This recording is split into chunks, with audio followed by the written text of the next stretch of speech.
కరీంనగర్ జిల్లాలో ఓ ఎలుగుబంటి హల్చల్ చేసింది. పత్తి చేనులో పనులు చేసుకుంటూ ఓ మహిళపై దాడి చేయడంతో తలకు చేతులకు తీవ్ర గాయాలయ్యాయి. అది గమనించిన పక్క పొలం రైతులు ఎలుగుబంటిని తరమడంతో పక్కనే ఉన్న మొక్కజొన్న చేనులోకి వెళ్లిపోయింది.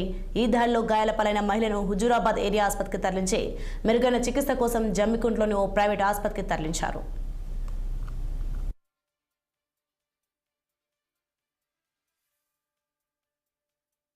ఫారెస్ట్ రేంజ్ ఆఫీసర్ ఈ రోజు కాట్రపల్లి గ్రామస్తులు ఇచ్చిన సమాచారం మేరకు మేము ఈ కాట్రపల్లి విలేజ్ చివరికి రావడం జరిగింది. అక్కడ ఒక ఎలుగుబంటి మధ్యాహ్న సమయంలో ఒక లేడీని అటాక్ చేసింది. ఆమె ఇప్పుడు ఆసుపత్రిలో ట్రీట్మెంట్ జరుగుతుంది. సిబ్బందితో సహా పోలీస్ డిపార్ట్మెంట్ అందరం విలేజర్స్ అందరు కలిసి మేము ఇక్కడ ఊరు చివరికి రావడం జరిగింది. అక్కడ మేము ఒక మొక్కజొన్న తోటలో అది చూసాము, అది కూడా పారిపోయింది. మేము ఇచ్చే ఇన్స్ట్రక్షన్స్ సూచనలు ఏంటంటే గ్రామస్తులందరూ కూడా కొంచెం కేర్ గా ఉండండి, గుంపుగా మాత్రమే వెళ్ళండి, సింగిల్ గా వెళ్ళొద్దు. ఎందుకంటే ఇట్లాంటి అటాక్ చేసే ఛాన్సెస్ ఉంటాయి. మళ్ళీ కనిపిస్తే మాత్రం మాకు సమాచారం ఇవ్వండి.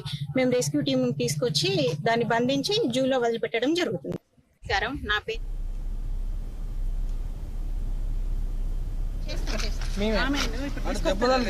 దెబ్బ